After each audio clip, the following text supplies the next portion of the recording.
eu aqui já coloquei para gravar. Está gravando, então. Cíntia, fica à vontade. Muito obrigado pelo aceite do convite de participar. Então, esse é o primeiro dos 4 seminários que a gente vai ter. Cíntia falando de genética médica e logo depois os meninos falando um pouquinho sobre melhoramento genético.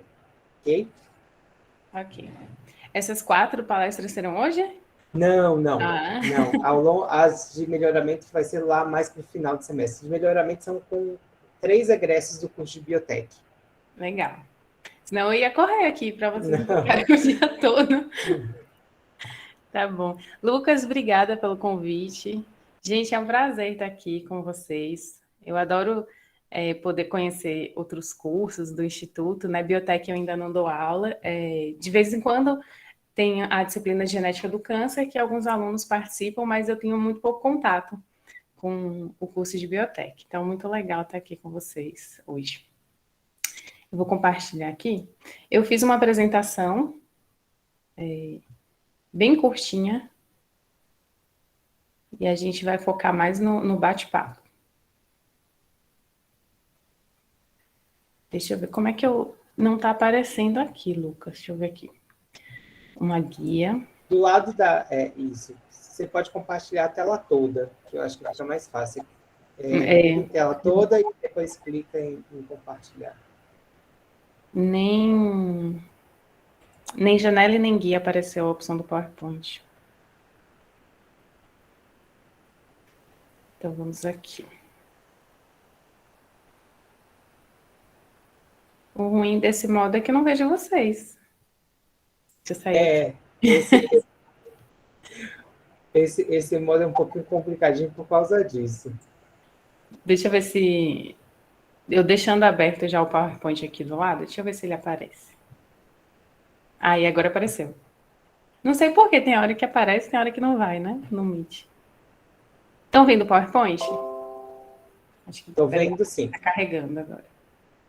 Eu não estou vendo em modo apresentação, mas eu estou vendo. Pronto, deixa eu colocar em modo apresentação.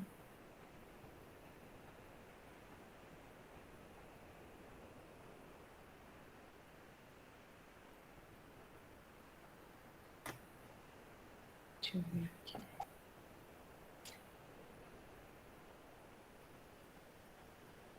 Ele compartilhou, mas também agora eu também não estou conseguindo colocar. Ao invés, esse modo, os meninos, pelo menos quando fazem palestra da Lina, eles colocam, ao invés de clicar na apresentação, clicar no livreto, Cíntia. E aí no livreto fica tela cheia para você e você consegue ver a apresentação e a gente ao mesmo tempo. Deixa eu ver aqui. O livreto é esse aqui. É esse? Isso, esse. Se você quiser até aumentar um pouquinho para isso, você pode colocar em tela cheia e ir aumentando do lado, se você quiser. Mas a gente está vendo tranquilamente essa apresentação. Assim tá de boa, então. Tá. E vocês estão vendo... tô vendo o que vocês estão vendo. Deixa eu aumentar aqui um pouquinho. Pronto, qualquer coisa, vou deixar o Lucas aqui. Qualquer coisa você me avisa, liga o áudio ou a câmera. Certo. Gente, então, Lucas fez uma apresentação, né? Mas eu coloquei aqui um slide também para me apresentar, que é o próximo. E aí eu vou falar um pouquinho sobre minha experiência com pesquisa em genética humana. Se vocês quiserem... se tiver alguma dúvida muito pontual, assim, quiser interromper, pode ficar à vontade, a gente vai conversando e depois no final a gente tem a sessão de dúvidas mesmo. Então, eu sou professora Cíntia Rodrigues Marques, aqui do Instituto, da UFBA, do IMS, e agora não quer passar, passou. E aí eu vou falar um pouquinho sobre a trajetória acadêmica profissional. Como vocês...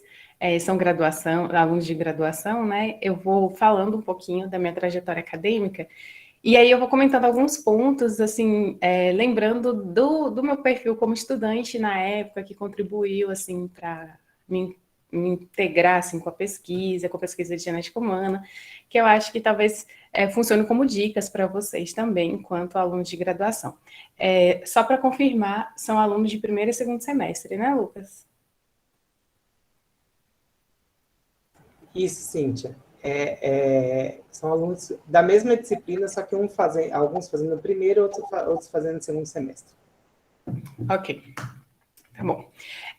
Gente, então, a minha graduação, eu escolhi fazer em biomedicina. Eu gostava muito tanto de biomedicina como biotecnologia, mas biotec era mais novo ainda do que biomedicina, e aí eu fui para esse ramo aqui. A biomedicina tinha uma pegada também da aula, né, de docência, assim, que eu achava interessante. A biomedicina, ela é muito voltada, assim, para análises clínicas, mas desde quando eu fiz o vestibular, eu sabia que eu não queria ir para análises clínicas, eu queria mesmo dar aula. Eu gostava muito de genética, desde antes de entrar na faculdade. Às vezes eu não entendia nada. Tinha um Thompson em casa, que é um livro de genética humana, eu pegava para ler, não entendia nada, lia 300 vezes a mesma página, não entendia, mas mesmo assim eu gostava desse universo da genética, sempre me fascinou muito. E aí eu fiz a graduação em biomedicina, lá na UESC, em 2006, e lá foi o meu primeiro contato com a pesquisa em genética humana, que depois eu vou detalhar para vocês. E terminando a graduação, eu já iniciei o mestrado em genética e biologia molecular, também na UESC. É um mestrado muito legal, assim, tem muitas parcerias, assim, e hoje ele está um mestrado não tão voltado para genética humana, para a parte de seres humanos, mas até porque tem, eu acho, outra pós-graduação em saúde lá, mas na época tinha alguns alunos que trabalhavam com genética humana, biologia molecular humana, e era um mestrado que eu tenho um carinho muito grande assim, uma pós-graduação, porque eu me identifiquei muito lá nesse mestrado. E aí, terminando o mestrado em genética, eu até fiz o doutorado também em genética e biologia molecular, mas eu sentia que não era para ser. E aí eu tinha passado até numa colocação boa, com bolsa, mas por dentro eu ficava com aquela dúvida, assim, será que é isso que eu quero? E aí não fiz. Fui para Salvador, fiquei um ano em Salvador, vivendo às custas de poupança do que eu acumulei do mestrado. E aí, em Salvador, eu conheci um grupo de praticamente, imuno e farmacologia, e eles tinham acabado de aprovar um projeto de genética humana, um projeto bem grande, que eu também vou falar um pouquinho para vocês, e eles estavam precisando, coincidentemente, de um geneticista. E aí foi assim, estava no lugar certo, na hora certa. E aí eu comecei a fazer o doutorado em imunologia em 2013, então eu fiquei um ano parada lá. Um ano parada assim, né? Esse ano que eu fiquei em Salvador, eu já fiquei adiantando o projeto, participando de coletas, trabalho voluntário, adorava. Desde o do primeiro ano de graduação, eu sempre me joguei em todos os trabalhos voluntários possíveis, na UESC, fora da UESC, em outros estados. Eu sempre me entreguei bem, assim, para a vida acadêmica mesmo, desde o primeiro semestre do curso de graduação. E aí o doutorado eu fiz em 2013, na pós-graduação de imunologia na UFBA, trabalhando com imunogenética, e 3 anos depois, aí eu passei no concurso da UFBA. Também acho que eu estava no lugar certo, na hora certa, porque o doutorado ele é de 4 anos, né? Mas desde quando eu entrei no doutorado, eu me programei para finalizar ele em 3 anos. Para o 4º ano do doutorado, na verdade, eu fazer um pós-doutorado sanduíche.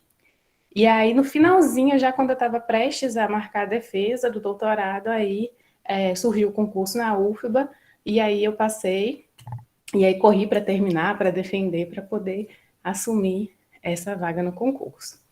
E hoje, só que como é que estamos hoje, tenho 2 bebezinhas, não são mais bebezinhas, né, mas eu ainda chamo de bebezinhas, que é a Cecília e a Sofia. Sofia tem 3 anos e meio, Cecília tem 2. Tenho 2 cachorros, não coube aqui na foto, mas tem Bob e Lila também.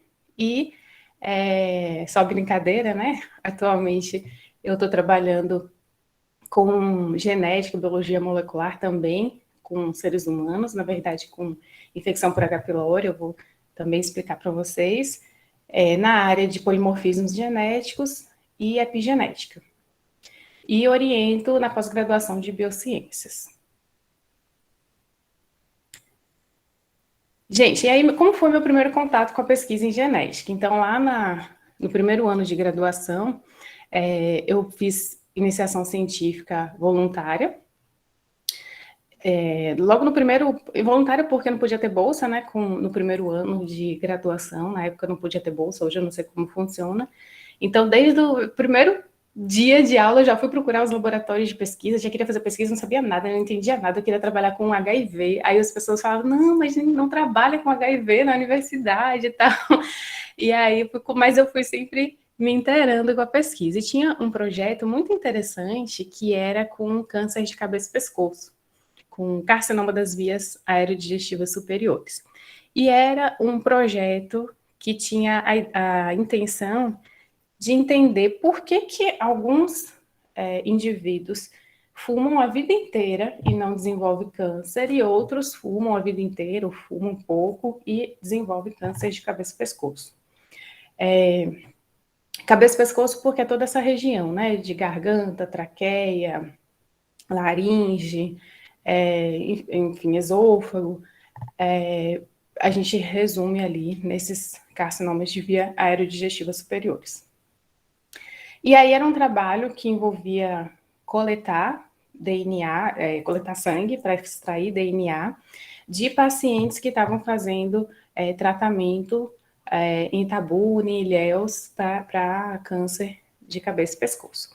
Foi um trabalho bem interessante, assim, foi meu primeiro contato, foi um pouco assustador, porque a gente tinha que ir para os laboratórios, para os hospitais, entrevistar os pacientes, e a grande maioria dos pacientes estavam internados ou para fazer cirurgia, ou porque tinham acabado de fazer cirurgia. Então, muitos pacientes tinham traqueostomia, que é aquele acesso que faz na garganta, né, para respirar, para alimentação, enfim. E aí, imagina, a gente entrevistar um paciente com traqueostomia, então era muito na mímica, era muito sofrimento que a gente acompanhava ali, eram pacientes que já estavam bem debilitados, enfim, muitos ao longo do desenvolvimento do projeto, muitos não, né? Alguns ao longo do desenvolvimento do projeto vieram a óbito, então assim, foi um trabalho que foi muito rico em experiências, assim, né? Tanto profissional quanto pessoal. E o que a gente buscava nesse trabalho?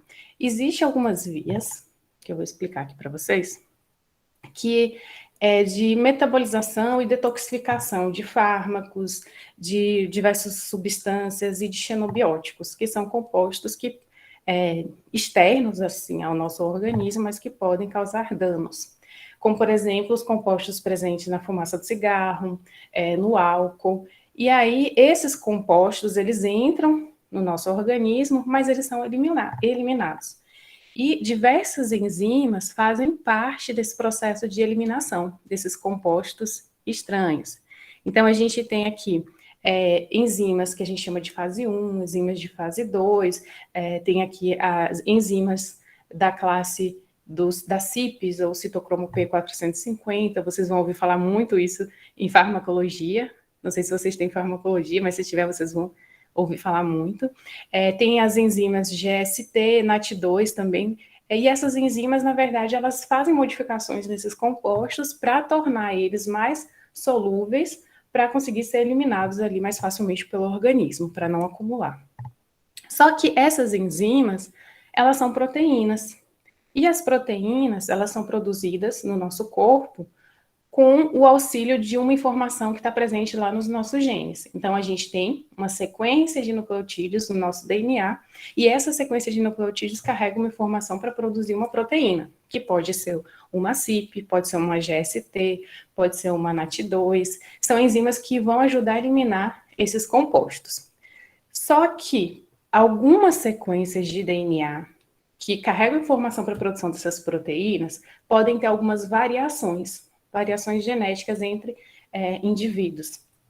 Então, por exemplo, eu tenho aqui uma sequência de DNA da mesma região do genoma, então é a mesma sequência que vai produzir uma mesma proteína, só que aqui, se a gente acompanhar aqui a sequência de nucleotídeos, nessa fita de cima, por exemplo, a gente tem uma adenina, guanina, aqui na de baixo também, adenina, guanina, então é a mesma sequência. Só que se a gente percorrer toda essa sequência, a gente vai observar que existe um ponto em que essas sequências, elas são diferentes. esse indivíduo aqui, ou melhor, essa molécula de DNA tem nesse ponto uma citosina ligada a uma guanina, e essa outra molécula aqui nesse ponto tem uma timina ligada a uma adenina. Então, sabendo que essa sequência ela vai produzir uma proteína, a alteração desses nucleotídeos pode alterar algum aminoácido dessa proteína. Essa proteína, sendo uma enzima, a depender de onde estiver a alteração desse aminoácido, se for, por exemplo, ali no sítio ativo, isso pode alterar a função dessa proteína. Pode inibir a função dela, pode deixar ela funcionando mais rápida, pode deixar ela funcionando mais lenta, mas pode alterar a função ou a expressão dessa proteína. Essas variações no DNA a gente chama de polimorfismos. São polimorfismos porque são variações frequentes na população, acima de 1%, e pode ali estar relacionados com a mudança na sequência de aminoácidos dessa proteína. E isso pode, de certa forma, explicar por que alguns indivíduos conseguem eliminar os compostos presentes na fumaça do cigarro mais eficientemente do que outros. Então, as variações genéticas nesses indivíduos podem fazer com que eles produzam enzimas mais ou menos eficientes. Então, nesse sentido, a gente analisou ali em pacientes com câncer de cabeça e pescoço e pacientes sem câncer de cabeça e pescoço. Então, um estudo do tipo caso e controle, os casos dos nossos pacientes com câncer e os controles, pacientes sem câncer, com alguns outros critérios também de inclusão e exclusão, e a gente comparava nesses grupos o perfil genético de algumas enzimas. Então, a enzima N-acetiltransferase 2, que é a NAT2, e a glutationa S-transferase. E aí a gente verificou nessas diferentes enzimas, assim, o que poderia estar associado ali com o desenvolvimento de câncer. E aí a gente publicou esse artigo, a gente encontrou uma variante genética nesse gene, GSTT1, e esse gene, a variação genética nesse gene protegia os indivíduos do desenvolvimento de câncer na nossa população, né? Então, quando a gente fala na nossa população, é porque diferentes estudos podem ser feitos em diferentes populações, o mesmo estudo em diferentes populações, e a depender de particularidades genéticas de cada população, a gente pode observar alguns desfechos um pouco diferentes. A nossa população brasileira é muito miscigenada, então a gente tem população, perfis de populações mais brancas, como, por exemplo, no Rio Grande do Sul, Paraná, populações com uma ancestralidade mais africana, como a população da Bahia, e essas variações podem influenciar ali na presença de diversos polimorfismos e também na incidência ou prevalência de algumas doenças ou predisposição a doenças. Então, na nossa população aqui, a gente encontrou esse polimorfismo. Ele é um polimorfismo do tipo de deleção. Então, uma região do gene dessa proteína, né, da glutationase transferase T1, ela é deletada e aí os indivíduos não expressam essa proteína. E aí, a não expressão dessa proteína pode mexer um pouco com essa via. Então, a GST ela atua aqui na fase de eliminação, mas pode ter vias alternativas que podem ser ativadas caso essa GST não esteja funcionando. Isso tudo pode contribuir com uma maior eficiência na liberação ou na não liberação desses xenobióticos, desses compostos. Lucas, como é que tá? O áudio tá bom? Tá falhando? Não, tá ótimo, Cíntia. Tá. Então, eu estou ouvindo perfeitamente, acho que os meninos também. Tá, ok. Pronto, então esse foi meu trabalho da iniciação científica. Eu já participava de outros projetos de pesquisa, mas não era um com endoparasitoses, não tinha muito a ver com a genética, então não vou citar aqui, vou citar só mais os principais assim, na área de genética humana. E aí, no mestrado, segui mais ou menos nessa mesma linha de raciocínio.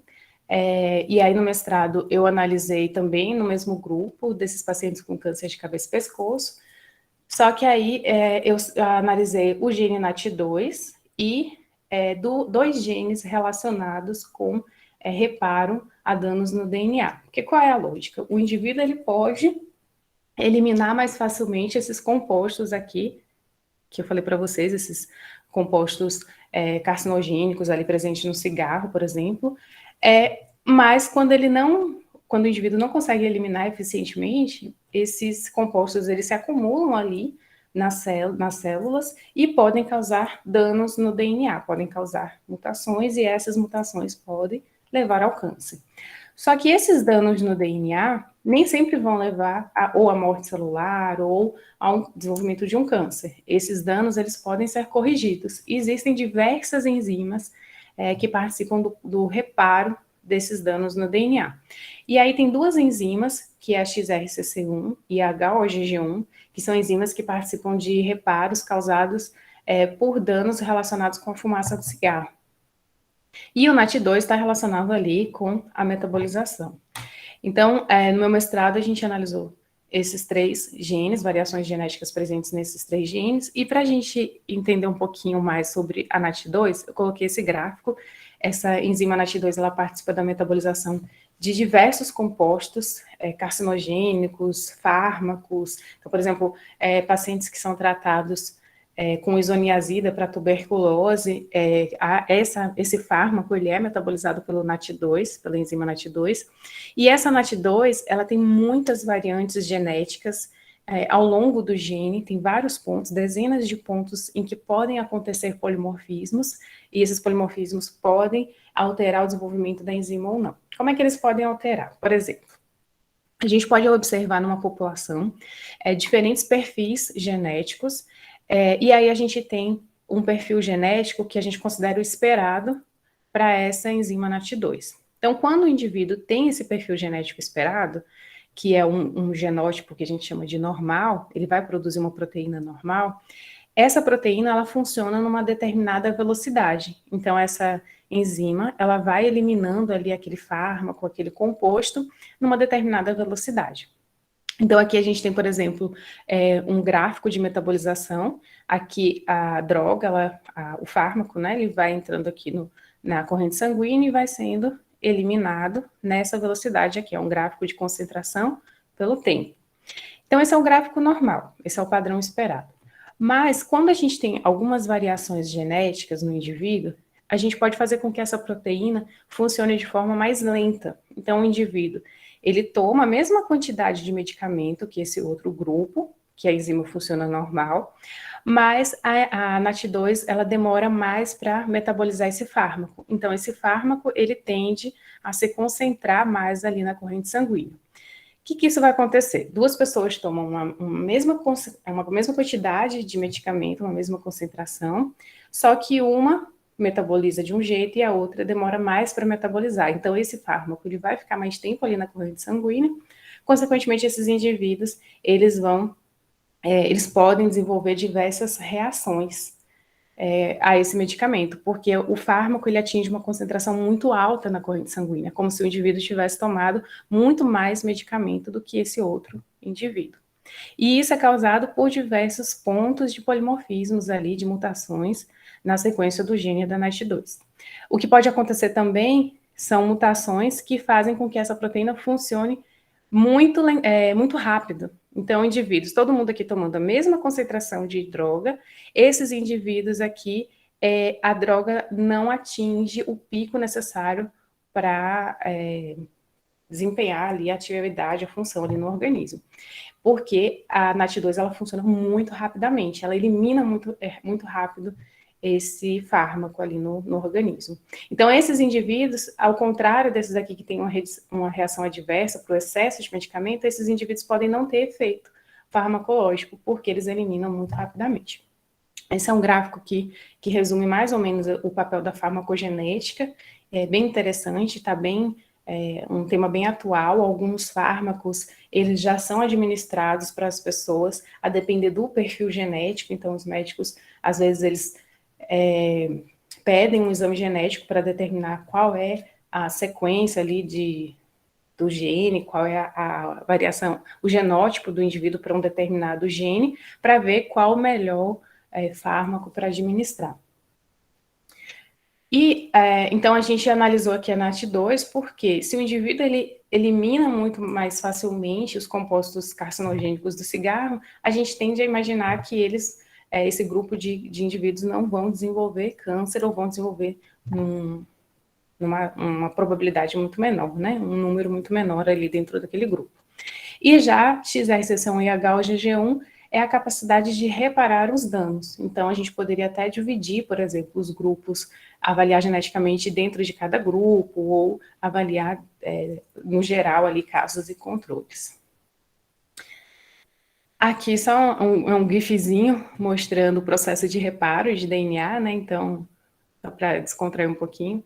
Então, tem um dano ali no DNA, esse dano ele é reconhecido, vem várias proteínas, removem ali aqueles... Tem várias formas de reparar o DNA, né? Uma delas é remover um trecho ali e adicionar uma sequência de nucleotídeos corretos. Então, aí os resultados do mestrado a gente publicou nessa revista, Anti-Cancer Research, e a gente viu que algumas variações no gene NAT2 podem predispor ao surgimento de câncer de cabeça e pescoço, e algumas variantes nos genes XRCC1 e HOGG1 podem proteger os indivíduos para desenvolver o câncer. Isso depende muito também se o indivíduo só fuma, se o indivíduo fuma e bebe, que é muito comum, os indivíduos, principalmente moradores da zona rural, era muito comum a gente, entrevistando ali, eles falarem que fumavam 2, 3 cartelas de cigarro por dia e tomavam mais de 1 litro de cachaça por dia. Era um evento bem, bem comum. No início eu ficava chocada, no início eu acho que eu nem conseguia esconder assim minha expressão, né? Porque a gente perguntava quantas doses de cachaça, a pessoa falava 2 litros. A gente por dia, a pessoa e a gente ficava chocada assim. Mas depois a gente foi vendo que era algo bem comum, infelizmente. Esse trabalho aqui, eu coloquei aqui uma observação, que foram parcerias que a gente conseguiu, e aí isso é muito interessante para falar. Alguém perguntou aqui, 2 litros, 2 litros, Lucas. O pior dos 2 litros, eu assustava tanto depois de um tempo, porque assim, a pessoa quando começa a beber, daqui a pouco perde noção do quanto que bebeu, né? O problema eram os cigarros, que às vezes as pessoas falavam que fumavam 2 cartelas. 2 cartelas são 40 cigarros. E aí é muita coisa, é o dia todo fumando, né? Fumando e bebendo. E eram pessoas muito magras, assim, que provavelmente não se alimentavam. Então foi um trabalho, foi bem pesado, assim, o trabalho.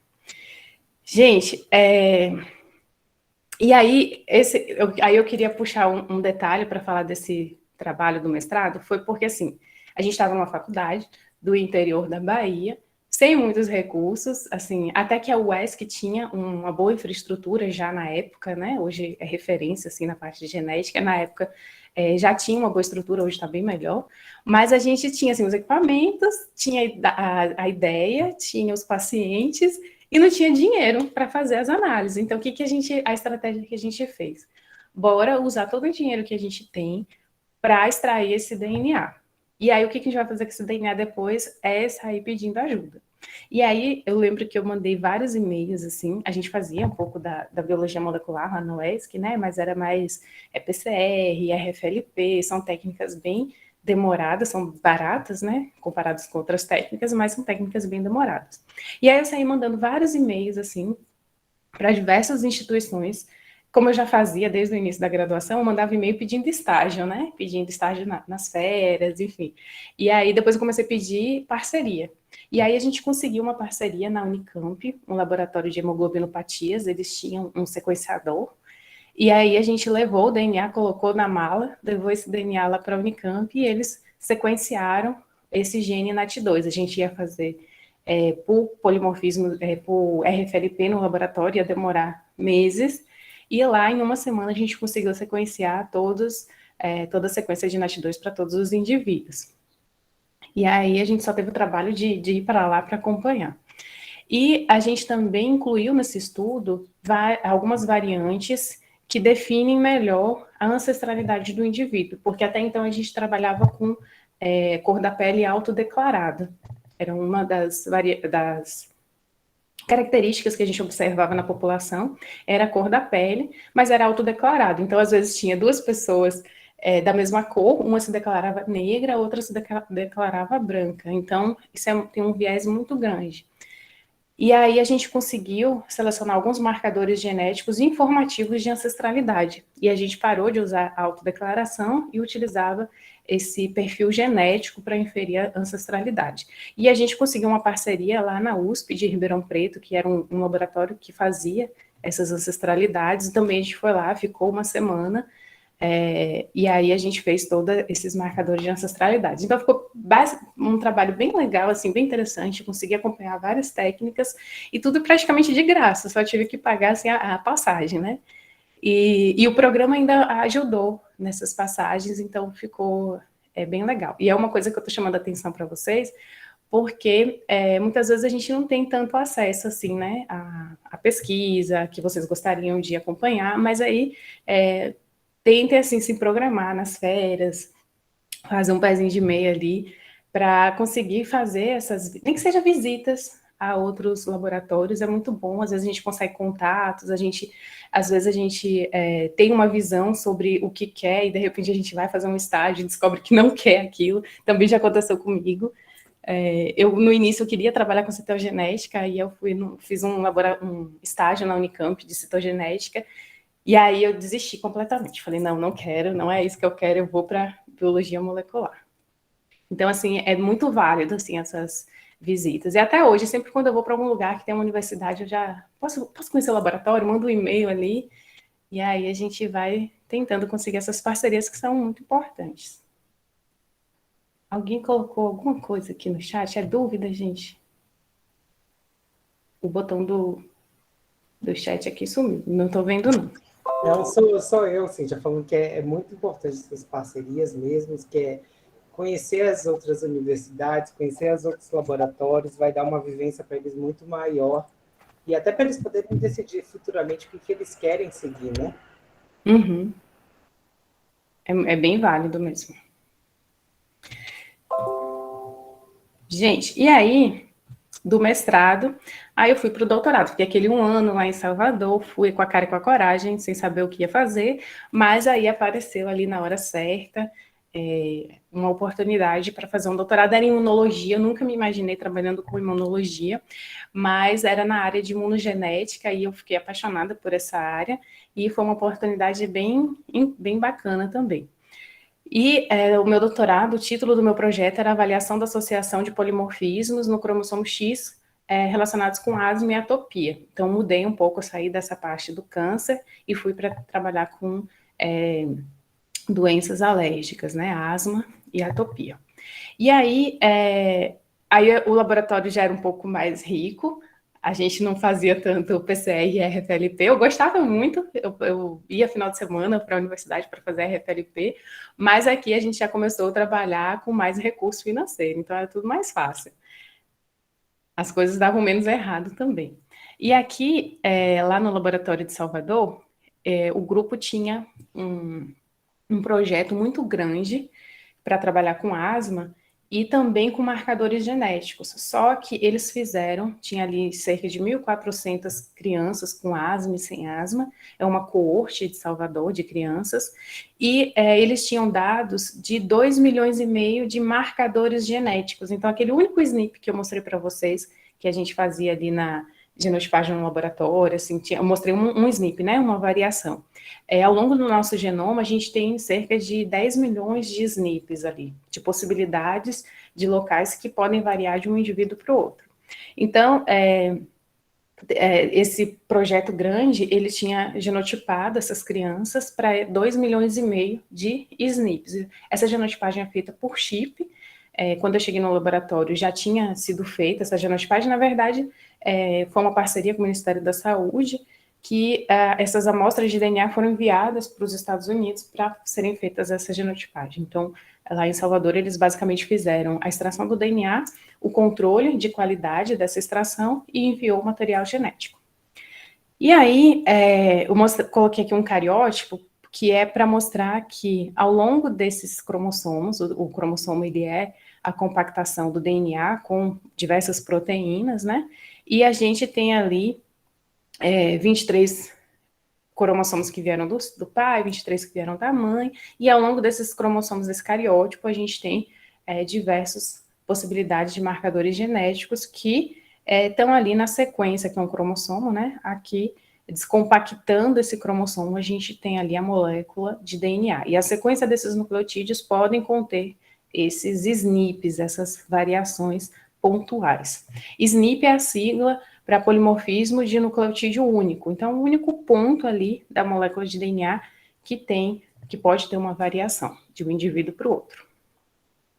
E aí, basicamente, o que eu fiz nesse doutorado? Existia um gene associado com asma, que estava muito em alta na época, estudos com esse gene, que é o gene FOXP3. Ele é um gene que ele determina o surgimento de uma célula imunorregulatória, que é a célula Treg, uma célula T regulatória. E essa célula T regulatória, ela controla ali a resposta imunológica do indivíduo, se vai responder por uma via imunológica, se vai responder por uma outra via, se vai responder muito intensamente e desenvolver, por exemplo, um quadro alérgico, ou se vai responder mais de forma mais branda, promover uma resistência. Então, essa célula T regulatória é uma célula muito central, e ela só se desenvolve quando ela expressa uma proteína chamada FOXP3, que na verdade é um fator de transcrição, esse FOXP3, e ele fica localizado aqui no cromossomo X. E aí a gente pensou, olha, a gente tem esse chip que genotipou o genoma inteiro de todas as crianças, então vamos procurar quais são as variantes genéticas presentes ali nesse gene FOXP3. E, vou abrir um paralelo aqui, tinha sido feito um estudo nessa população dessas crianças, que é uma coorte chamada Scala. Esse estudo ele foi feito por um colega que colaborou em outros trabalhos também, que é o Gustavo, e ele analisou todos os marcadores presentes ali naquele chip e com associação de asma e atopia. E aí eu falei assim, olha, Gustavo, o que você encontrou ali do gene FOXP3 no cromossomo X? Aí ele falou, olha, eu não analisei o cromossomo X. Então, a gente tem aqui esses cromossomos, né, de 1 até o 22, são os cromossomos autossômicos, e aqui a gente tem o par de cromossomo sexual, que é XX nas mulheres e XY nos homens. Então, as mulheres têm 2 cromossomos X aqui, e os homens têm um X e um Y, que é menorzinho. E ele falou que ele excluiu os cromossomos X e Y da análise, porque é muito difícil explicar para um programa estatístico, na verdade eles não explicar, né, mas desenhar um modelo ali de análise que o programa estatístico consiga entender que para alguns marcadores os indivíduos têm 2 cópias do DNA e para outros só vai ter uma, por exemplo, nos homens, que tem um cromossomo X e um Y. E aí isso travava muitas análises. Então, muitos estudos que analisam o genoma inteiro de uma única vez excluem os cromossomos X e Y. Como é que a gente analisa o genoma inteiro? É um estudo chamado GWAS, que é um estudo de análise ampla do genoma. O resultado fica assim, é um gráfico. Cada pontinho desse gráfico é um SNP, é uma variação genética ali em um determinado gene. Aqui a gente tem a separação por tipos de cromossomos, então cromossomo 1, cromossomo 2, cromossomo 3, 4, até o 22. O X e Y foram excluídos da análise. Aqui é o valor de significância da associação, então o valor de P, ele é um valor de P mais alto, não sei se vocês já estão vendo estatística, mas a gente considera associação estatística, a gente considera um valor da associação, um nível de significância de 0,05. Aqui a gente tem que considerar um nível muito mais baixo, geralmente em torno de 10 a menos 6, a menos 7, porque a gente está trabalhando com milhões de variáveis, então a gente tem que ser mais, restringir mais esse nível de significância para conseguir encontrar associações verdadeiras. E aqui a gente tem essa linha azul, que são associações sugestivas, aquelas que pode ser ou pode não ser, pode ser meu acaso também, e aqui em vermelho, a associação que é verdadeira ali, de acordo com essa análise estatística. Então, a gente sempre quer encontrar as bolinhas aqui em cima, que aí a gente vai ver qual é aquele SNP, que se refere a essa bolinha, para ver em que gene está, para descobrir, então, ou melhor, para determinar que aquele gene está associado ali com o desfecho, que nesse caso é asma. E aí não tem a análise do cromossomo X, então a gente fez essa mesma análise de GWAS, só que apenas para o cromossomo X. Então esse foi o meu primeiro capítulo da tese do doutorado, então o GWAS com G é de genoma, né? Então a gente fez um XWAS, que é uma análise ampla do cromossomo X. Então aqui eu tenho apenas o cromossomo X, e aqui cada bolinha é uma variante genética, e a gente encontrou 3 variantes genéticas aqui sugestivamente associadas, sugestivamente porque o valor de P não foi acima de 10,6, e um desses SNPs estava localizado num gene chamado IL1-RAPL1, que é um gene da família das interleucinas 1. E essas interleucinas, elas estão relacionadas ali com diversos processos da resposta imunológica. Foi um resultado bem frustrante e interessante. Frustrante porque, assim, era um gene que não é muito estudado, não é muito, assim, não se sabe exatamente se a função que ele tem ali no organismo, se ele realmente produz uma interleucina ativa, ou se ele é só um gene, um pseudogene, mas, ao mesmo tempo, a gente encontrou um estudo lá da Austrália, um resumo apresentado num congresso, uma menina que nunca publicou o artigo, não sei por qual motivo, mas nesse resumo do congresso ela tinha achado uma associação com asma nesse mesmo gene, uma variação genética nesse mesmo gene. Então foi um trabalho assim que no final ele ficou bem interessante porque assim, apesar da gente não conseguir determinar se o gene ele tem um impacto real ali na proteção, no risco para asma, a gente encontrou um outro estudo lá na Austrália que coincidentemente também encontrou uma associação nesse gene num estudo desse do tipo GWAS. E aí, é um gene que está meio, assim, engavetado, mas eu tenho vontade de, um dia, talvez, voltar a trabalhar com ele, porque talvez a gente consiga descobrir algumas funções ali que até então estão desconhecidas. Aí, a gente publicou esse trabalho, esse resultado na Human Genetics, e depois a gente trabalhou, eu não falei, depois o terceiro ponto o segundo ponto do meu doutorado foi um artigo de revisão, com asma e variantes do FOXP3, que foi um convite que a gente recebeu de uma visita, de uma revista, e o terceiro capítulo foi analisando as variantes genéticas no gene FOXP3, que é um artigo que está submetido. Ficou alguns anos engavetado, mas já está em processo de submissão. Não coloquei ele aqui. E falando um pouquinho da pesquisa atual, eu listei aqui 3 pesquisas que a gente tem trabalhado, tem uma outra em colaboração. Na verdade, 2 dessas pesquisas são em colaboração com o professor da UESB e um ainda é em colaboração com esse laboratório de Salvador. Que é interessante também que, embora eu tenha terminado o doutorado, tenha feito tudo lá em Salvador, eu consegui manter assim, as portas abertas assim, para a gente conseguir fazer parceria.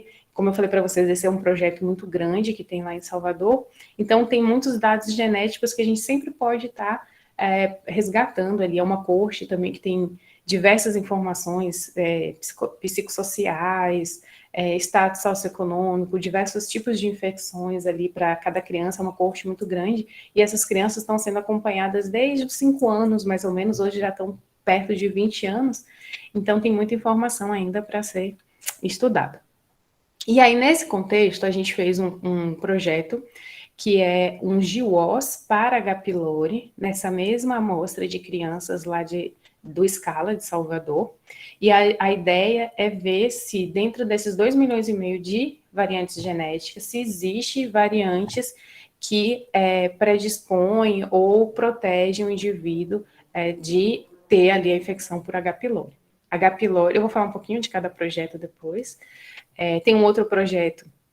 Então, esse projeto aqui é basicamente de análise de dados, não tem nada de bancada. É só pegar os dados que estão lá em servidor, rodar as análises e interpretar os resultados. Um segundo projeto, que é a análise de metilação do DNA em amostras gástricas e associação com infecção por H. pylori. Então, é um laboratório que está em andamento. Na verdade, esse projeto era de Yasmin, mas devido à pandemia teve que parar a coleta, então a gente utilizou como plano B essa análise de dados aqui para Yasmin.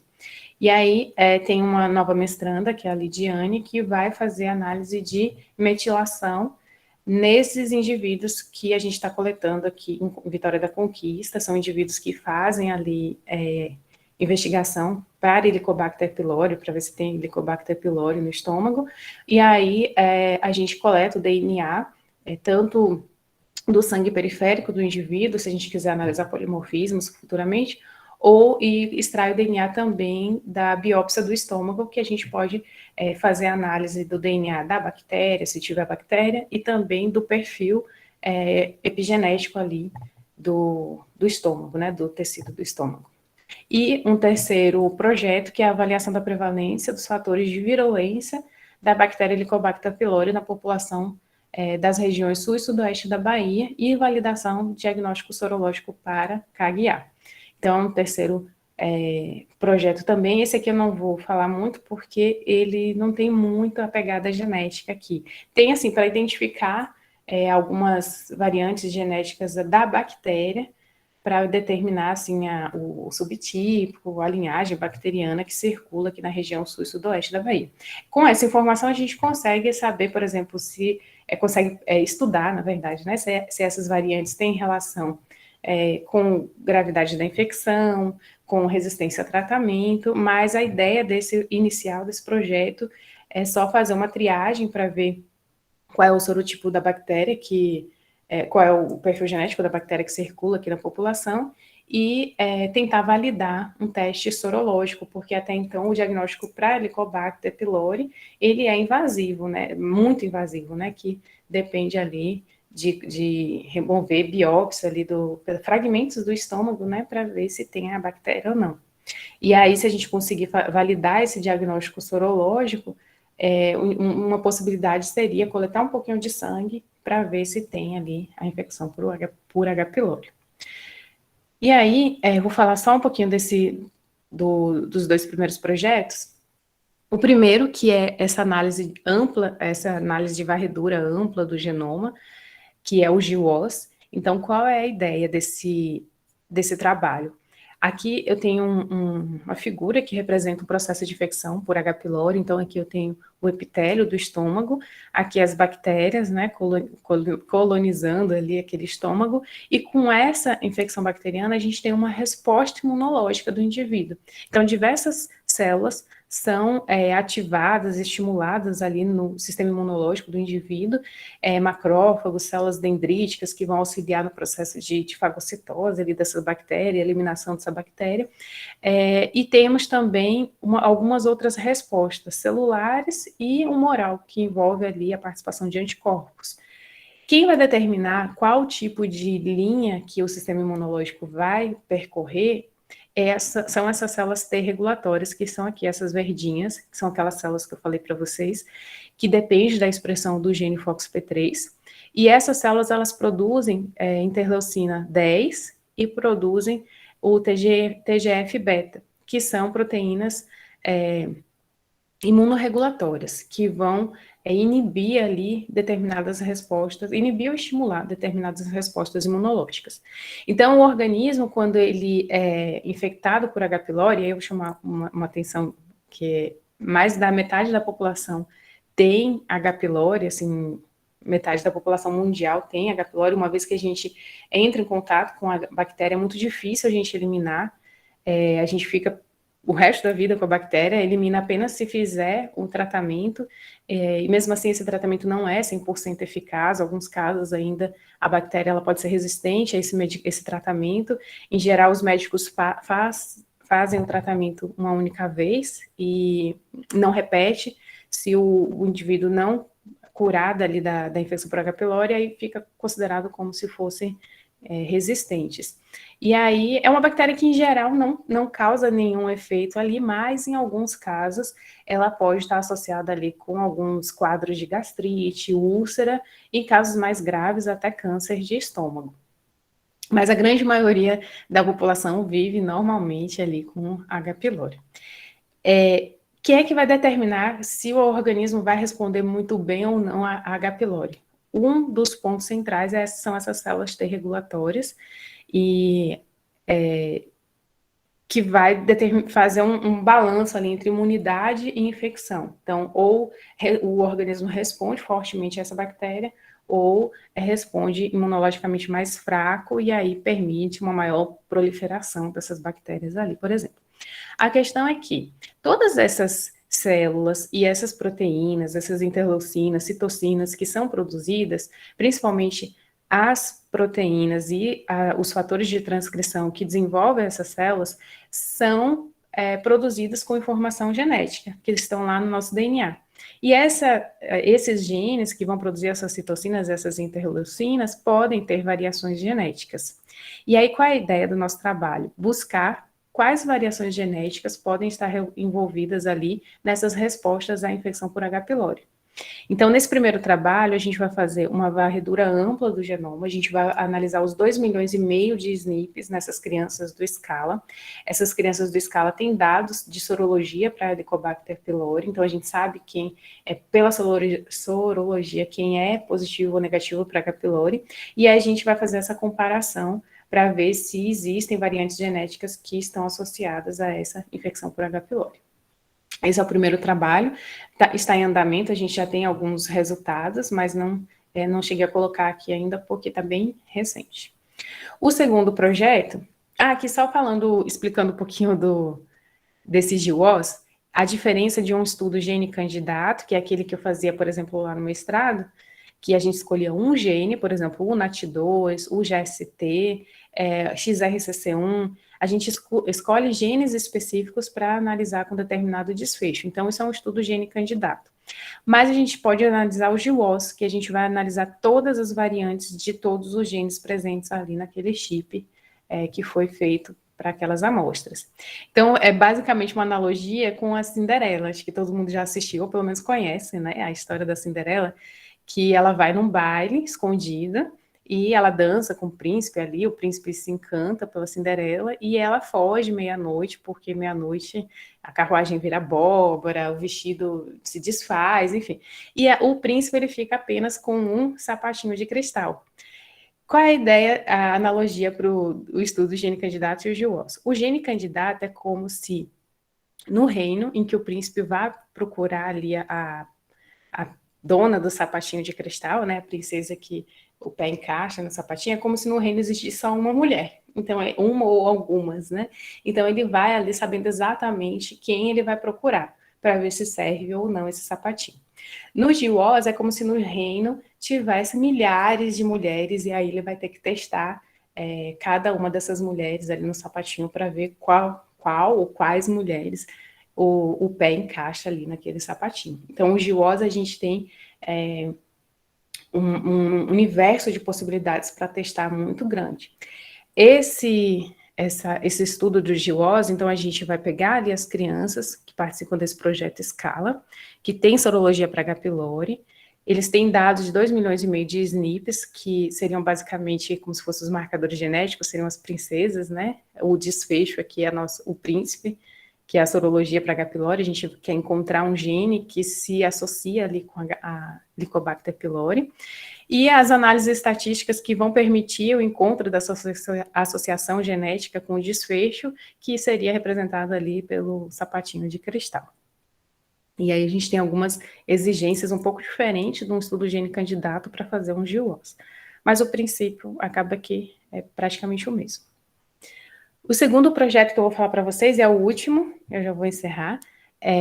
Aqui é o projeto de metilação. Então, a gente tem no nosso DNA, ali, o cromossomo ali é compactado, né? O DNA compactado com proteínas, estonas, não estonas. A gente tem ali na sequência do DNA diversas...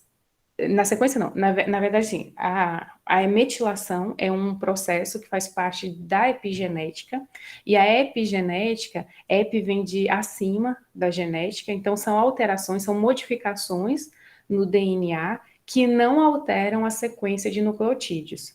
Então, a gente viu que os polimorfismos do tipo SNP, por exemplo, eles alteram as variações de um nucleotídeo ali, comparando um indivíduo com outro. Nas modificações epigenéticas, a sequência de nucleotídeos ela permanece a mesma. Só que existem modificações ali ou nas proteínas estonas, nas caudas das estonas, por exemplo, ou no próprio nucleotídeo, mas sem alterar a sequência do nucleotídeo, a gente pode ter variações, e essas variações, essas modificações, desculpa, elas podem fazer com que um gene seja mais lido ou menos lido. E aí, uma variação epigenética que a gente estuda bastante é a metilação, está representada aqui, ó, metilação. Essa metilação, ela ocorre principalmente ali nas citosinas, a gente chama de citosinas metiladas, e principalmente em regiões promotoras do gene. Então, tem a sequência do gene, que vai produzir uma proteína, e tem uma sequência, em geral, antes ali desse gene, que vai regular a expressão desse gene. Uma região que tem muitas citosinas metiladas, com um grupo metil que foi adicionado ali, faz com que esse gene seja pouco lido, ou não seja lido. É como se fosse esse processo de metilação fosse um interruptor que liga e desliga a expressão desse gene.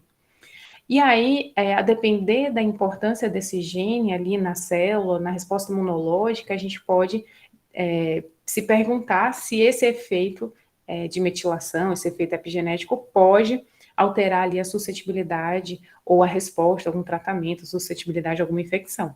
Então, essa é a segunda linha que a gente está analisando, também com a infecção por H. pylori, é buscar padrões de metilação ali em alguns genes, e um dos nossos alvos são os genes relacionados com a regulação. Opa, cadê? Esse aqui são genes relacionados com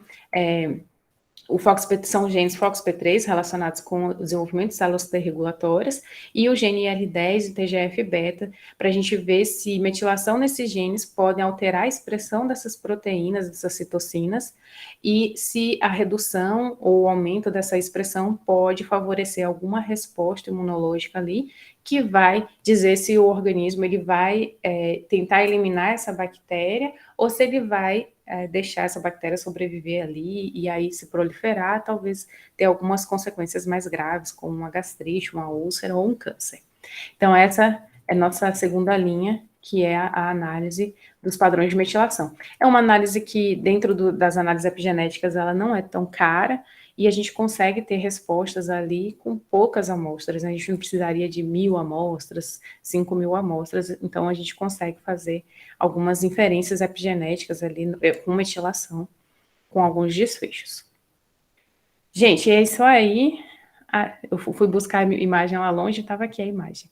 E aí eu selecionei esses 2 trabalhos para falar, que são os trabalhos atuais. Tem alguém aí ainda? O Panda tá assim. Estamos sim. Meninos, alguém tem alguma pergunta para a professora Cíntia? Podem perguntar pelo chat, pode perguntar pelo áudio, fiquem à vontade. Pode perguntar coisas, desde a pesquisa, coisas banais, assim. Pode. Uma pergunta? Sim, não, vamos lá. Conseguiram entender, gente? Isso. Deixa eu ver aqui. Entendi mais ou menos. Pode falar, Mariana. Tinha muito nome assim que eu não conhecia, mas deu para entender. Que bom. Tem alguma pergunta, professora Cíntia? Eu tinha, mas eu esqueci o que eu ia perguntar. Oi, gente. Tem que ir anotando. Deixa eu ir estimulando eles a perguntar algumas coisas. Bom, Cíntia, eu queria que você falasse uma coisa que eu sempre fico muito na dúvida. Qual a diferença entre polimorfismo e mutação? É uma das coisas que eu sempre fico muito, muito confuso sobre esse processo. É de confundir mesmo, porque a definição clássica que a gente encontra mais nos livros é em relação à frequência populacional. Então, se eu encontro uma variação presente numa população acima de 1%, eu chamo de polimorfismo. Abaixo de 1% de mutação. E aí a gente tem que pensar, por exemplo, é população geral, é uma população específica, porque existem marcadores que variam a frequência em determinadas populações. Então, tem um polimorfismo que, no Brasil, ele pode ter uma frequência de 20%, por exemplo, 20% das pessoas têm aquele polimorfismo, mas no Japão ele pode não existir. Pode ser que não seja encontrado na população asiática. Então, na população asiática, ele seria chamado de mutação, quando encontrado, né? Então, tem essas diferenças. Tem a questão de polimorfismos raros. Na verdade, a gente vai para um conceito mais fenotípico, que geralmente os médicos usam muito, que é relacionar a mutação com alguma patologia. Mas aí não é muito que a gente encontra nos livros, né, de genética clássica, é uma visão mais fenotípica, mais das características ali. Então, se, por exemplo, uma variante causa alguma doença, ela é chamada de mutação, mesmo que ela esteja mais de 1% na população. Esse seria uma segunda classificação. Mas, do ponto de vista genético, é só relacionado à frequência populacional. Acima de 1%, polimorfismo. Abaixo, mutação. E aí eu queria que você falasse um pouco também, Cíntia, quais as principais dificuldades em trabalhar com genética humana? Olha, eu acho que do que eu presenciei, assim, tem muitos pontos, né, que podem ser positivos e, por outro lado, negativo também. Trabalhar com seres humanos por si só já é difícil, né, porque a gente tem aquela questão da abordagem, e a gente está num momento em que a pesquisa científica no Brasil está muito desacreditada, então a gente chegar para uma pessoa e falar assim, ei, quer participar de uma pesquisa? Então, para a gente chegar e conseguir esse paciente, tem todo um jeitinho ali para chegar ali, tem que ter muito contato com a equipe médica. Geralmente, eu lembro no meu mestrado, era incrível, assim, mas a gente ia fazer coleta no hospital, a gente tinha que ir, a gente se dava bem no dia que a gente estava parecendo meio médico. Isso desde a recepção, né? E aí, quando a gente chegava parecendo estudante, aí desde a recepção já barrava a gente. Quem é o professor? Quem não sei o quê? Então, acho que uma das maiores dificuldades era a gente ter acesso às pessoas, né? Conseguir ter acesso e convencer as pessoas a participarem da pesquisa. E acho que isso tem sido cada vez mais difícil, principalmente pela questão de pesquisa no Brasil, né? Está muito difícil. Assim. Outro ponto é o tamanho amostral. Então, a depender do que a gente está trabalhando, a gente não consegue um tamanho amostral muito grande, e isso pode impactar diretamente nas análises estatísticas. Então, se a gente não tem um tamanho suficientemente bom ali para determinadas análises, simplesmente a gente não encontra resultados positivos ou negativos, enfim, por não ter um tamanho amostral adequado, né? Então, às vezes, as análises não têm poder para encontrar ali alguma associação. Acho que esses seriam os principais. Uma pergunta que a gente teve aqui. Cadê? A Mari está perguntando: onde eu posso encontrar seus trabalhos? Fiquei com vontade de dar uma olhada. Pronto. Acho que põe no Google, Mari. Põe meu nome, coloca Lattes na frente, já vai direto no Lattes, né? Às vezes na página da UFBA tem o nome dos docentes e o link do Lattes. Aí lá vai ter os artigos que a gente publicou. Eu estou colocando aqui, como eu estava com o seu Lattes aberto para te apresentar, aí eu vou colocar aqui, viu, Cíntia, o seu Lattes já. Pronto, ótimo. Para os meninos que ainda não conhecem, o Lattes é como se fosse o nosso currículo científico. É o nosso currículo. Então, vocês podem entrar na plataforma Lattes, e essa plataforma vocês podem digitar o nome de qualquer professor, que vocês vão conseguir achar tudo que esses professores trabalham, até para vocês também já irem se inteirando, assim, saberem o que cada professor trabalha. Essa semana mesmo, Ai, meu Deus, esqueci. O Pedro me mandou mensagem, porque ele tinha interesse.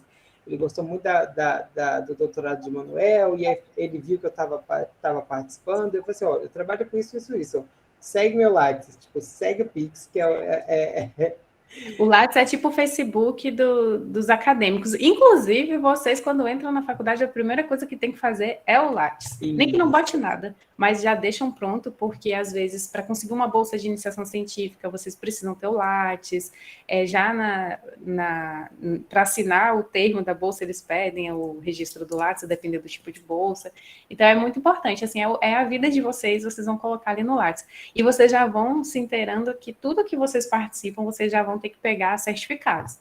Então, viajou ali, fez um estágio de uma semana, pede certificado, pede uma declaração, já corre, coloca no Lattes, e aí isso ajuda muito, assim, no crescimento profissional de vocês, acadêmico, ajuda a conseguir estágios dentro da universidade, monitoria, tudo é baseado no Lattes, praticamente. A Manuela pergunta aqui, durante os momentos de coleta no hospital, os médicos eram receptivos, no geral? Depende muito, assim, em todos os lugares depende. A gente, às vezes, dá sorte de chegar num local e ser super acolhido, e às vezes não dá muita sorte, a gente tem que ir com jeitinho, tem que conhecer alguém que conhece alguém para fazer essa intermediação. No meu mestrado em iniciação científica, a gente deu sorte porque a gente tinha um médico muito legal, ele tinha doutorado na Unifesp, ele não trabalhava com pesquisa, não era professor universitário, mas ele tinha um doutorado. Então, ele sabia sobre pesquisa, ele gostava de pesquisa, e a gente conseguiu encontrar ele ali, foi certinho. Ele orientou tudo a gente para fazer as coletas no hospital. Mas eu lembro que a gente chegava lá, pegava os prontuários, assim, aí tinha 10 pacientes com câncer de cabeça e pescoço. A gente viajava para outra cidade, às vezes só tinha um paciente, às vezes não tinha paciente nenhum. E aí tinha dia que a gente chegava lá, tinha 10 pacientes, a gente fazia festa, né? Só que às vezes a gente ia olhar, 2 era do médico que a gente trabalhava e os outros 8 não. Aí a gente chegava e falava o nome dos outros médicos. Ah, porque a gente é aluno do doutor fulano de tal. Mentira, a gente nem sabia quem era. Mas, assim, para abordar o paciente, às vezes a gente tinha que falar o nome do médico, porque isso dá mais segurança, né? Se a gente fala que é só relacionado à pesquisa, que é só relacionado à faculdade, isso por si só, às vezes, não... as pessoas não se animam tanto. Mas quando a gente fala o nome do médico, aí a pessoa já se sente mais confortável.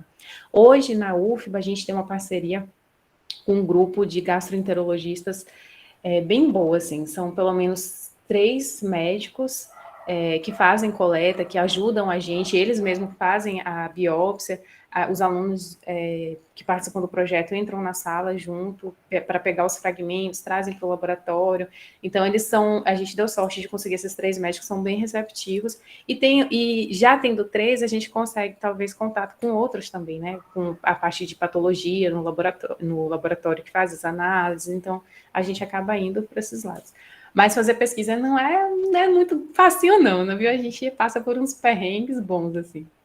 Eu acho que quando você tem um médico envolvido, às vezes, na equipe, isso facilita, abre portas, né? Abre. Então, por exemplo, eu vejo muito isso. Toda vez que a gente tinha o médico ou que tinha a equipe do local, então, eu e o professor Guilherme, a gente trabalha muito em unidade básica de saúde, e aí, quando você tem a equipe envolvida no projeto, ou alguém da equipe que é um professor, ou alguém da equipe quando eu falo alguém da equipe, eu falo médicos e enfermeiros, que está envolvido diretamente no projeto, ou que são bolsistas daquele projeto, isso facilita muito mais a coleta das amostras. Porque, assim, a gente está meio que invadindo, né, o espaço deles, assim. Às vezes a gente precisa deles também. Por exemplo, os técnicos, a gente que colhe, por exemplo, sangue, às vezes tem um braço que é mais difícil, às vezes a gente precisa de chamar um técnico ali que vai parar o trabalho dele para ajudar a gente. Então, assim, tem que ser tudo muito bem pensado, assim, e a gente entender também nosso papel, né? Que a gente está ali. Enfim, fazendo o nosso trabalho, mas assim, eles não podem deixar de fazer o trabalho deles também. Cindy, os meninos dessa turma, eles estão no primeiro, segundo semestre ainda. Então, até mesmo sobre o assunto, eles ainda vão aprofundar muito mais, porque eles ainda vão ter biologia molecular, técnicas de biologia molecular, engenharia genética. Eu garanto para vocês, se vocês assistirem essa palestra de Cíntia no 5º semestre, onde vocês já passaram por engenharia genética, vai ser uma outra palestra. Outra visão. Outra visão. Mas eu queria que você desse uma dica para eles que estão começando agora, que ainda estão, principalmente eles estão nesse semestre remoto. Se vocês estivessem num semestre presencial, vocês já estariam vivendo o ambiente da universidade, já conheceriam as pesquisas que os colegas mais velhos de vocês já estariam fazendo. Então, aonde que cada um estaria trabalhando, o que mais ou menos cada professor trabalha. Mas eu queria que você desse uma dica para eles, assim, baseada principalmente na sua trajetória, como você procurou, como que a coisa foi acontecendo para você. Olha, eu acho que primeiro a gente tem que colocar na nossa cabeça que o não a gente já tem. Então, assim, o não eu já tenho. Agora eu vou atrás do sim. Por exemplo, no primeiro ano de graduação, para eu conseguir a iniciação científica voluntária, foram vários professores que eu fui atrás. Então, mandei e-mail, bati na porta, eu posso conhecer o laboratório, não sei o quê. E aí, a grande maioria não, que a gente vai receber. Mas aí a gente tem que ir atrás do sim, o não já é esperado. A mesma coisa também para os estágios de férias. Então, todas as férias que eu tinha, eu sempre fiz estágio. Então, desde o primeiro semestre. Então, na primeira férias de julho, aí eu já fui programando o estágio, e aí eu mandei fazer um e-mail padrão, só mudava o nome do professor, e o e-mail era pedindo estágio. Ó, eu sou da área tal, sou estudante tal, tenho muito interesse na sua pesquisa, que é maravilhosa. Mas às vezes nem lia direito a pesquisa, mas eu só pegava o nome e os lates, e aí vai mandando e-mail. Quem responder é ótimo. Isso foi para tanto para o doutorado, quanto para o mestrado, iniciação científica, estágios de férias, parcerias para fazer análise de laboratório. Acho que eu nem lembro, assim, quantos e-mails eu cheguei a mandar, mas, assim, a maioria não, mas o que tiver que ser, na hora certa, no lugar certo, vai aparecer, e aí é bom a gente sempre aproveitar toda e qualquer oportunidade. Mas não desanimem, assim, se vocês querem alguma coisa, bote na cabeça e só desistam quando conseguir. Quando já foi, conseguiu, vivenciou, pronto, agora. Porque a maioria não mesmo que a gente recebe, mas isso é o normal. Aí a gente tem que ir atrás do sim. Exatamente. Eu acho que, por exemplo, o que eu começaria também pela parte de conhecer os projetos que cada professor trabalha no Instituto, até mesmo fora do Instituto, tem muito aluno da biotec que, foi o que a Cintia falou, aproveita as férias e vai fazer um estágio com um determinado professor. Então, vão vendo, vocês estão na fase de experimentação, onde você está, os primeiros semestres do curso, é a fase onde vocês podem experimentar para ver se gostam daquilo mesmo. Então, ó, quero conhecer, professor, um pouco da sua linha de pesquisa, como que é o teu laboratório. Infelizmente, no IMS a gente não está podendo agora, porque, devido às regras de biossegurança, os alunos de graduação só estão podendo participar do laboratório para as aulas práticas, para as pesquisas ainda não. Mas nesse processo que eu acho que vocês vão fazendo as coisas. E tem os cursos de verão também, que é uma oportunidade incrível, assim. Já está bem disseminado, então tem curso de verão na UESC, tem na UFBA de Salvador, na imunologia. Eu participei do primeiro desses todos. O primeiro de genética e biologia molecular da UESC, eu participei do verão, do de inverno. O primeiro de imuno também na UFBA, já deve estar, acho que na 7ª edição. É uma oportunidade muito legal. Se vocês conhecem gente nova, conhece pesquisa, laboratório, pode fazer um estágio depois. É um contato, assim, perfeito, uma experiência muito única. Tem Unicamp, USP, tem estágios de férias, estágios de verão. A USP de Ribeirão Preto tem muitos, de várias áreas, assim, fisiologia, tem no Hemocentro, genética, eu já fiz um bocado desses também. É muito legal. Você fica uma semana integral ali, conhecendo palestras, pesquisas, conhece docente, faz contato, é maravilhoso. É isso mesmo. Inclusive, aqui no IMS, os meninos da Lina estão bolando uma. Então, hoje mesmo, o Guilherme, que tem uma reunião com os meninos para bolar uma, eles estão bolando para submeter, já em fase de submissão, uma em bioinformática. Eu acho bem legal, assim, que é uma vertente bastante legal da biotec. Muita gente da biotec, então, Cíntia faz bioinformática, eu faço bioinformática, Leandro faz bioinformática, então, que acaba entrando em muita coisa esse processo. Mais alguma pergunta, pessoal? Só Mari e Emanuela tiveram dúvidas? Ninguém mais tem nenhuma dúvida? Eu vou fazer uma pergunta para vocês, então. Deixa eu ver aqui, cadê a lista de participantes? Aqui, 30, tem 30 na sala. Ana Júlia, tá aí, Ana Júlia? Ana Júlia é uma das que sempre participa, fala as coisas, tira dúvida. Ana, vamos lá. Ana, né? Tá aí. Ana, liga seu áudio, me fale aí. Qual é o objeto que está do seu lado esquerdo? Não vale trocar. Uma agenda. Uma agenda. Você é canhota? Não. Tô achando que ela trocou, a gente estava do lado direito, ela mudou com... Não, é sério. Porque na frente está o meu caderno. Tentei fazer algumas anotações. Ah, tá bom. O que é que você anotou aí? Achou alguma coisa interessante? Ficou com alguma dúvida? Eu anotei alguns dos genes e a diferença, assim, principalmente de polimorfismo e mutação. Eu achei muito legal o SNP. Eu vou procurar pesquisar bastante. Legal. Você é de São Paulo? Eu sou do interior de São Paulo. Que lugar? Eu só vi o interior. Hã? Do interior. Que lugar do interior? Tietê. Tietê. Eu conheço Tietê. Interior de São Paulo. Aí, ó, aproveita. Eu sou de Limeira, interior de São Paulo. Eu mudei para Bahia com 17 anos. Então, todo ano eu viajava para São Paulo para visitar os parentes. Então, eu sempre juntava com um estágio. Aí eu ficava, tipo, 2 semanas em São Paulo, uma semana era fazendo estágio, uma semana era visitando a avó, os tios, os primos. Ficava 30 horas no ônibus para ir. Agora a passagem de avião tá até mais fácil, né? Às vezes tá até mais barato que de Bem ônibus. mais em conta. Inclusive, em São Paulo tem muito egresso da biotech trabalhando. Muita gente está na USP, tem muita gente que está na Unicamp, tem muita gente que está no CNP, eu acho que é CNPGEM, né? Eu acho que é um Centro Nacional de Pesquisa em Genética.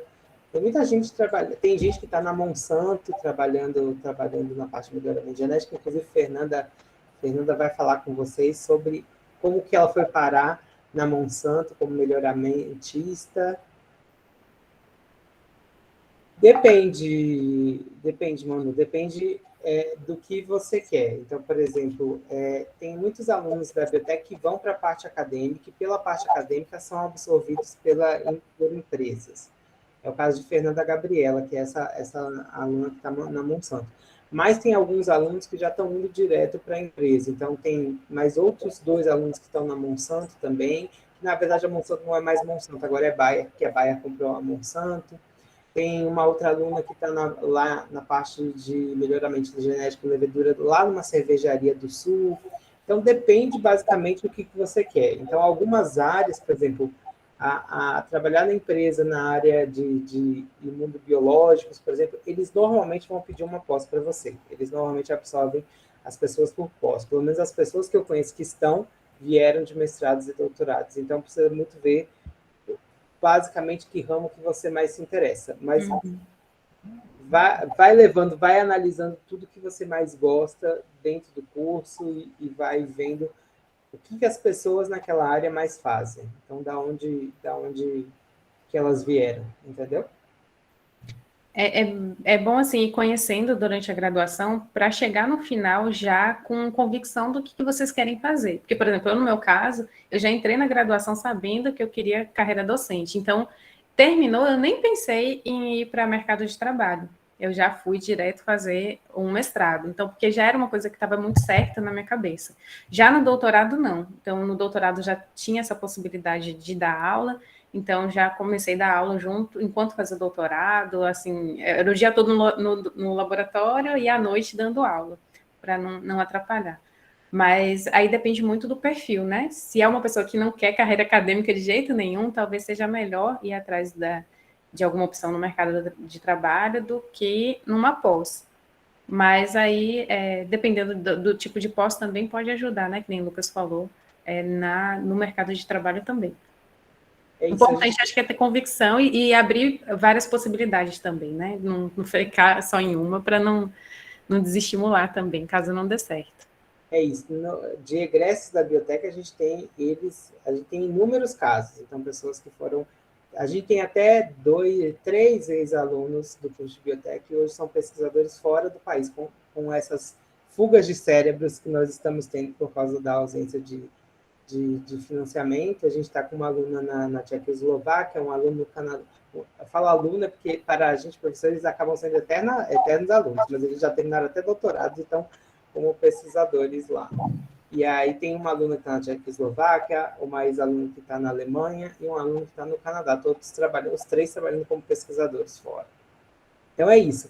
Eu vejo que esses 3 alunos, eles foram desenhando que eles queriam a parte de pesquisa mesmo, fizeram mestrado, doutorado, e logo depois eles se lançaram para fora. Depende do que você vai... Isso, uma delas é a Ivaneia. A Ivaneia está lá na Alemanha. A Ivaneia está terminando doutorado na Alemanha, e eu acho que a Ivaneia não volta. A Ivaneia foi orientada do professor Robson. Não sei se o professor Robson está dando aula para vocês. Então, ele trabalha com essa parte de histopatologia, e aí ela foi fazer o mestrado na Fiocruz com a orientadora do Robson, e aí agora ela está na Alemanha com o co-orientador de Robson, porque o Robson foi fazer uma parte do trabalho dele na Alemanha, e ela está lá. Tem Jéssica Mariani, que está na Tchecoslováquia, e tem Lucas Alcântara, que está no Canadá. ok?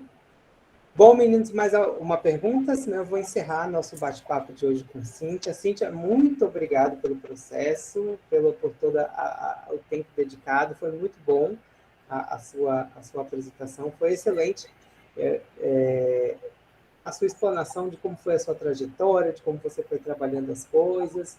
É muito interessante o seu trabalho, e principalmente esses trabalhos que você está fazendo já no IMS, né? Que é com os meninos. Não sei se você está aceitando aluno de iniciação científica, mas quando a professora abrir seleção, os meninos da biblioteca são sempre bons alunos para fazer esses projetos. Cíntia, você sempre me avisa que eu vou jogando aqui, eu jogo nos grupos aqui. Ok, obrigada, Lucas, pelo convite. Obrigada, meninos, por estarem aí até agora, ouvindo. Foi um prazer estar aqui. Precisando, estou disponível. Então, gente, vou encerrando aqui nossa palestra de hoje. Lembrando que com a palestra de Cíntia, a gente encerra o nosso módulo de genética, nós falamos da genética clássica, depois nós falamos da genética humana e médica, e agora a gente passa, a partir da próxima semana, a falar de melhoramento genético, onde a gente vai ter algumas aulas, e depois a gente vai ter 3 palestras com ex-alunos do curso de biotech que estão trabalhando atualmente com melhoramento genético. Tá bom?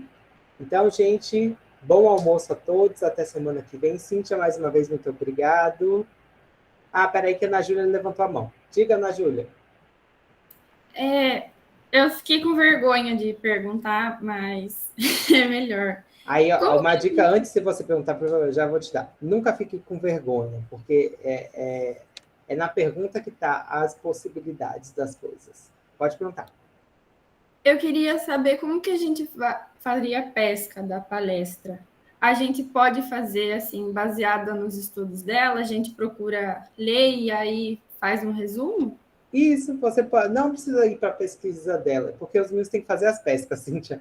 E aí a pesca você pode justamente contar a história que ela está contando dela, entendeu? O que ela fez, com o que ela trabalhou, na pesquisa genética, essas coisas. Entendi. É que eu achei que seria legal, assim, fazer baseado nisso. Mas eu posso fazer? Pode, claro, pode sim. Você pode ir contando a história dela e ir dando uma aprofundada no que ela foi fazendo nos trabalhos que ela apresentou. Entendi. E aí, na outra palestra, que daí fecha esse módulo, né? Isso. Se eu não me engano, são 5 pescas, né? Desse Isso. módulo. Isso. E aí, na outra, vai ser, né, na mesma pegada dessa? Sim, sim. Eu acho legal, sabe? Pesquisar bastante. Mas eu estava com vergonha de perguntar.